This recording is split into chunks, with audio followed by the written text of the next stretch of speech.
Hi scholars, today we're going to look at the 5 kingdoms of life using the booklet that you created last week. Please have your booklet out and ready to go so that you can make corrections to the pages as needed.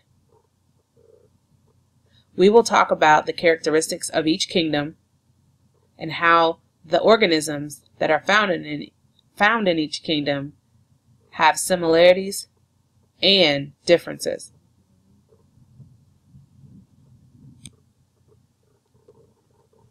Before we talk about the characteristics of each kingdom, let's review how we know whether or not a creature is alive or not.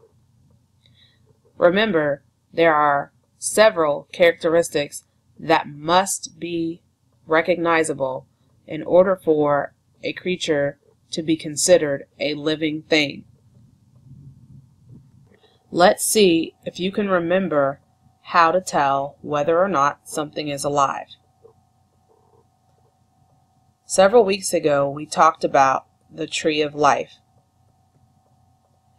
And on that tree of life we had the characteristics of living things. The first characteristic that all living things must have is that they are made of cells. All living things must also grow and develop. All living things must respond to their environment. All living things must get and use energy.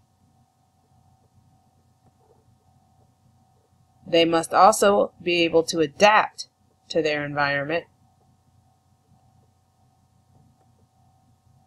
And lastly, all living things must be able to reproduce. In order to be considered a living thing or an organism, you must have all of these characteristics. If any characteristic is left out, that creature is not considered a living thing.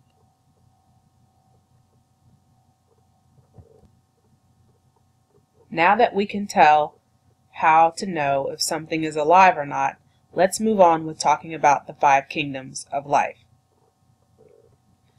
Before we go on, you need to stop and pause here if needed to make sure you have your booklet ready to go.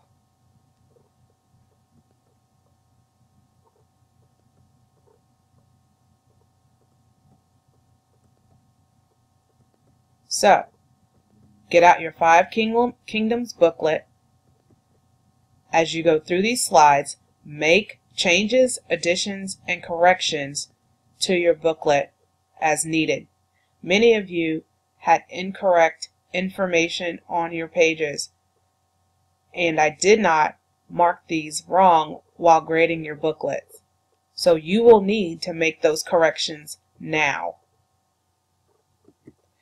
Once scientists have determined that a creature is a living thing because it meets all of the criteria on the tree of life, they then look for ways to group organisms into similar categories. To do that, they look for unity among the organisms or similarities. Then they look even harder for diversity or differences to distinguish one organism from another. So scientists look at both similarities and differences to categorize or group organisms. Living things are composed of one of 2 types of cells. Living things are made of prokaryotes, or simple cells, or eukaryotes, complex cells. A prokaryotic cell here is pictured on the left, and a eukaryotic cell is pictured on the right. Notice the differences between the two.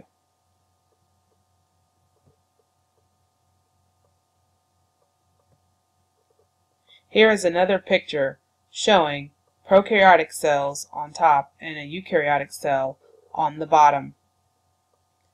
Again, look at the similarities and also pay attention to the differences between the two types.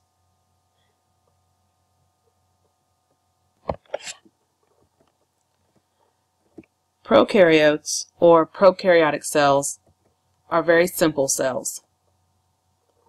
They have no nucleus. They do have DNA, and they also have ribosomes.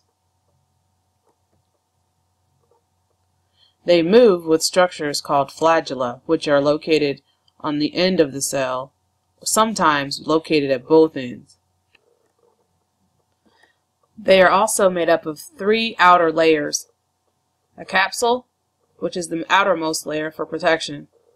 Just inside the capsule is the cell wall, which gives the cell structure and shape. And in the innermost layer is called a plasma membrane, which is a porous structure, meaning it has holes, allowing substances to move in and out of the cell.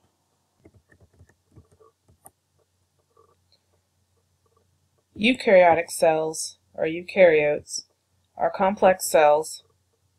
They have a nucleus, they have DNA inside the nucleus, and they also have organelles, which are structures that surround the nucleus.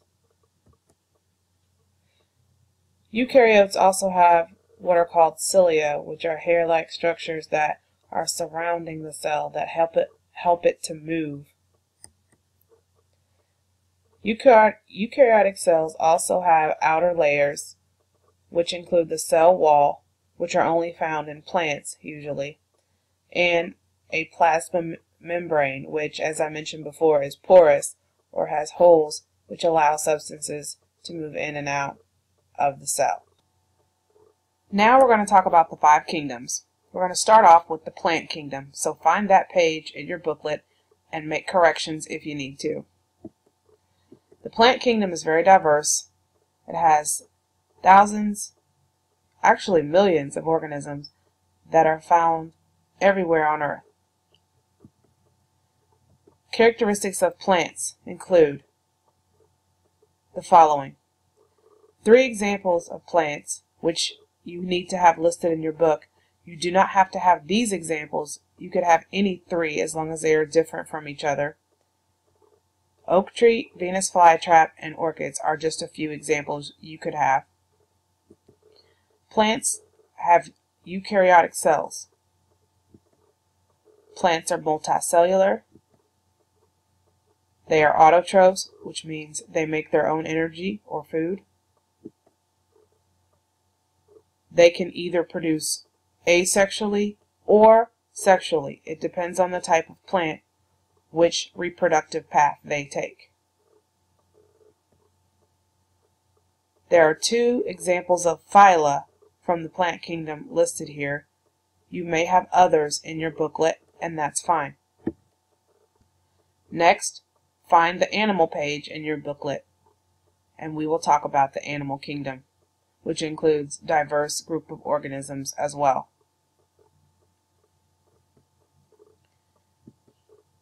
Some examples of creatures from the animal kingdom include honeybee, tiger, and fish. You may have other examples in your booklet, and that's fine. Animals are composed of eukaryotic cells. They are multicellular. They are heterotrophs, which means they get their energy elsewhere. They cannot make their own. Their type of reproduction can either be sexual or asexual. It depends on the type of organism. 2 examples of phyla are listed here. You may have others in your booklet, and that's fine. Find the fungi page in your booklet. Make corrections as needed. The fungi kingdom is made up of a unique set of organisms. Some examples of fungi that you may have listed in your booklet: mushrooms, yeast, and mold. Fungi are made of eukaryotic cells. They are multicellular. They are heterotrophs, which, if you remember, means they get energy from somewhere else because they cannot make their own. They can either do asexual or sexual reproduction. It depends on the organism. Some examples of phyla are listed here. You may have others in your booklet. The next kingdom we will talk about is Protista, or protists. This is the most unique kingdom on Earth. Protists are categorized as such because they do not fit in any other kingdom that's listed. They have a unique set of characteristics, which is why they ended up in their own kingdom. Some examples of protists that you may have in your booklet: Paramecium, amoeba, and algae. You may have others listed, and that's fine. Types of cells: eukaryotic. Protista can be either unicellular or multicellular. They can either be autotrophs and make their own energy, or some protists are heterotrophs and get their energy from elsewhere. Their reproduction can either be sexual or asexual. It depends on the organism. Some examples of phyla for the protist kingdom are shown here. You may have listed others, and that's fine. The last kingdom we will discuss is the bacterial kingdom. Bacteria are microscopic organisms that can be either good or bad for humans and other organisms. Some characteristics of bacteria include: there are 3 examples listed here of some common bacteria that you probably have heard of before. You may have other examples listed in your booklet, and that is okay. Some examples here: E. coli, Salmonella, and Streptococcus. Bacteria are the only kingdom that have prokaryotic cells. Their cells have no nucleus. Bacteria are single-celled or unicellular. They are autotrophs, which means they will make their own energy. They reproduce asexually. Some examples of phyla from the bacteria kingdom are listed here. You may have others in your booklet. On the last page of your booklet, which is the back cover, you should have listed the taxonomic levels in order from largest to smallest. Now will be a good time to go back through your booklet and make sure you have everything listed correctly on each page. If you need to watch the video again and go back through and make corrections, please do that. Failure to make corrections will cause you to study wrong information, and studying wrong information will cause you to do poorly on your test or your quiz. Please review this booklet prior to your quiz or your test, and make sure you see me if you have any questions. Thanks for watching.